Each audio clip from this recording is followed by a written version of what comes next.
Saturday morning நேத்தே சொல்லிட்டாங்க. நாளைக்கு ஸ்கூலுக்கு வரும்போது உங்களுக்கு புடிச்ச மாரி ஏதாவது செடி வாங்கிட்டு வாங்கன்னு சொல்லியிருந்தாங்க. எனக்கு வீட்டுக்கு ஆப்போசிட்லயே சின்ன நர்சரி இருக்கு. அங்க தான் போய் பார்த்தேன். நெறையா செடி இருந்துச்சு. ஆனா பர்சனலா எனக்கு இந்த செடி ரொம்ப புடிச்சிருந்துச்சு. இந்த ஃப்ளவரோட பேர் என்னன்னு கேட்டதுக்கு கல்யாண சௌகந்திகான்னு சொன்னாங்க. ஆனா தமிழ்ல என்னன்னு தெரியல. நம்ம ஊர் நந்தியாவட்டம் மாரி இருந்துச்சு. புடிச்ச உடனே அத வாங்கிட்டேன். ஸோ செடியவும் பாப்பாவையும் கொண்டு போய் ஸ்கூல்ல விட்டுட்டு ரிட்டர்ன் வரும்போது பார்த்தீங்கன்னா, நானும் வீட்ல கொஞ்சம் செடியெல்லாம் வச்சிருக்கேன். அதுக்காக உரம் வாங்கியிருந்தேன்.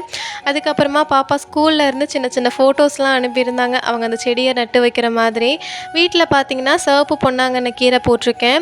அதுக்கப்புறமா கொஞ்சமா புதினா இருக்கு. 2 பச்சை மொளகா, துளசி, இது நார்மல் துளசி தான். அதுக்கப்புறமா ஒரு பாட்ல கத்தாழை இருக்கு. அதில சின்ன தக்காளி செடி ஒண்ணு வந்திருக்கு. இன்னொரு பாட்லயும் கத்தாழை வச்சிருக்கேன். அதில ஊர்ல இருந்து பெரண்ட கொண்டு வந்திருந்தேன். அது இப்ப தான் தழையுது. அது இல்லாம 2 பச்சை மொளகாவும், ஒரு கருவேப்பிலை செடியும் இருக்கு. இவ்வளோ தான் என்னோட கார்டன்.